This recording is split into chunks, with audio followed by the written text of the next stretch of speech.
Hey everybody, if you didn't know, Harry Potter's HBO series just dropped its first trailer. We had people messaging us for updates, and here's the video for it.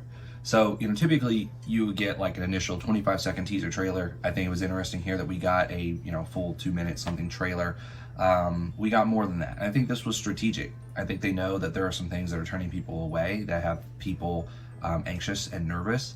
And I think that they needed to do some things and showcase some things strategically to keep those people wanting to watch when the original first episode comes out.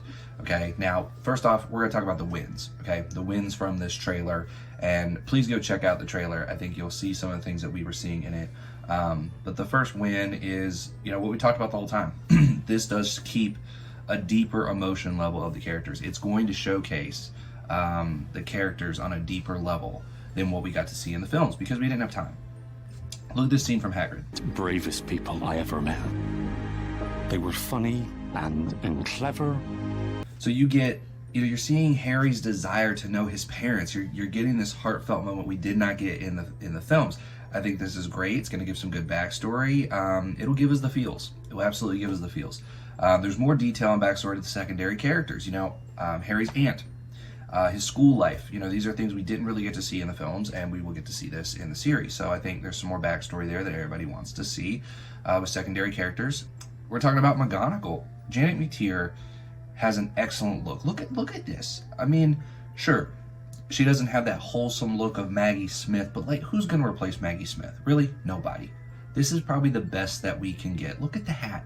Look at the robes. This is just picturesque from what I would want to see from a McGonagall. So I think they did a wonderful job here with Janet McTear. I think she has a great look to it, and hopefully she does some great acting in the role. I think she will. She's a pretty good actor. The visuals, and we talked about this from the beginning. Guys, this is going to look great. Technology advanced. Various things have advanced. They need to keep the dark feel of the castle in place. The films had some bright points and stuff where the castle didn't really look too dark. I think they are going with a dark tone here. So the school was, sometimes it might be a bright ray of sunshine, and I think they're going a little bit darker tone, which is good. It's kind of more grounded in my opinion. But the thing is, the scale, guys, the scale of these scenes, Hogwarts is being expanded. We are seeing a massive castle. We are seeing a huge platform. Even look at his class here. He's sitting in this classroom, and yeah, it's more of a college-style course than sitting at a high school or a middle school. And that doesn't mean it's bad. That's just different, right? I loved in the films how they had an intimate feel for the school. Everything felt small. It felt concise. It felt intimate. But we're going with a bigger approach, bigger scale, more glorious in this, which I think is a good way to separate themselves but not make a mistake. Hagrid is a win here. Just like McGonagall. Who's going to replace Robbie Coltrane? Nobody. Nick Frost looks to be pretty good in this. I like some of the parts that we saw from him, especially on the train and stuff. The voice isn't deep and rough like we would anticipate from a half giant, so that might be something that pulls me out a little bit, but for the most part, he's got it. Harry looks good. It is jarring, and my wife said to me that it was very jarring to see someone else non-Daniel Radcliffe playing Harry Potter, but that's going to happen no matter what. We have to remember that this is going to be a show. It's going to start out in the beginning very slow. It's going to give us a lot of depth, a lot of backstory, a lot of care for this character, things we did not get initially before jumping to Hogwarts in the first film. So I think that it may be jarring for a while, but I think you can get immersed in this. We see good little clips of emotion from this young man too. There's some things that I think he did a good job acting in. Some of the scenes that we had, it looked natural, it looked authentic, it didn't look forced. So I think there's some positives there to look for. Yeah. And still to decide, Draco, we didn't really see too much in the trailer from him. Ron Weasley, the best thing I loved about Ron was that he felt very natural. He felt very natural in what he was doing. He was a goofball. He seemed kind of somewhat ditzy at times. And yeah, my wife was like, well, he didn't do really good acting when he was younger. And I said, I disagree. I think that he was supposed to be a goofball. He was supposed to seem like he didn't know what was going on, a little more animated. I think that's what he was supposed to be doing. To me, the one thing that did upset me and was very cringe to me was when he went in this trailer. To me, that felt kind of cool, hip, and that's not something that you would see from a Ron Weasley. He's not really that type of character, so that was a little cringe for me when I did see that. But who knows? We'll see how it goes. Dumbledore, didn't see too much from it. From the clip we did see in this, I didn't like the attire that he was wearing, but we have seen clips where he looks more like the film Dumbledore, which I think will be good. Snape, in regards to this trailer, specifically just regards to this trailer, we got less than a second glimpse of him. Obviously, this is the most controversial character that we've seen, and I think I can't say from the trailer that this is going to break the immersion, but what I can say is that I strongly feel that it will if we get to see more. I think they strategically hid him away in this trailer. They didn't show a lot.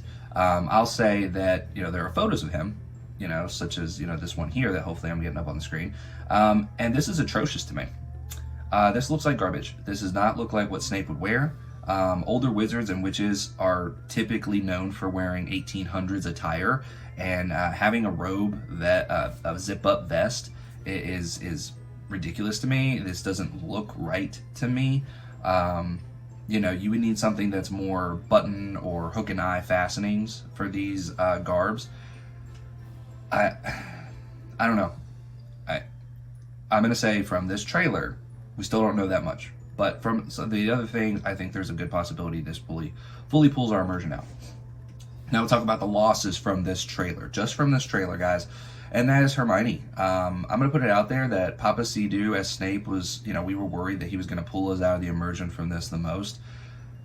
But Hermione might do it because there's more scenes of her. There's more. She's more integral to the story, more integral to the role that she's playing, and I think that I'm constantly going to be pulled out of immersion because even within this trailer, I saw her, and it was like, no, it just didn't feel like her. It wasn't her.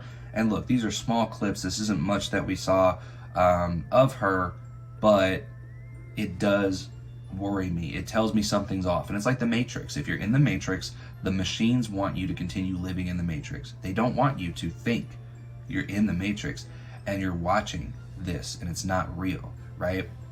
That's what happened. Arabella Stanton, I'm sure she's a great actress. I'm sure she'll do well in her acting of the role, but it's just not a fit for the character to me, you know? And we'll probably have some things to say about some other characters if we get to see more in future trailers, but that's how I feel about that. I also don't like the sorting hat. It looks stiff. It looks leathery. What are we doing here? It doesn't look cloth and wholesome that we saw before. I don't like that look. So whatever, we'll see how it does, you know, when they actually have it moving animated and things like that. But overall, concise thoughts here, guys. It shows a lot of visuals off. It really shows off a lot of visuals. It's playing it safe, in our opinion. They wanted to showcase the things that they know they're doing well, which is how it's going to look and how it's going to dive into some backstories of minor characters.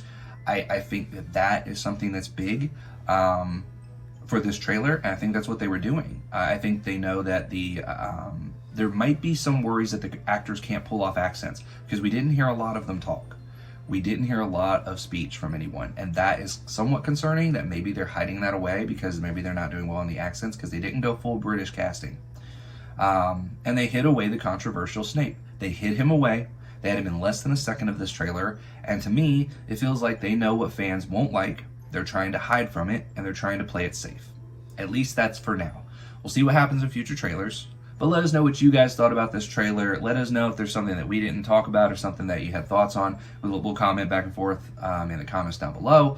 But thank you guys for tuning in, and we do have a video coming out on Friday as well, so tomorrow. So check that out. It'll be a puppy pitch video, and it'll be Harry Potter and the Prisoner of Azkaban. So look forward to that. Thank you guys so much for tuning in. Christ is King. We'll see you in the next one.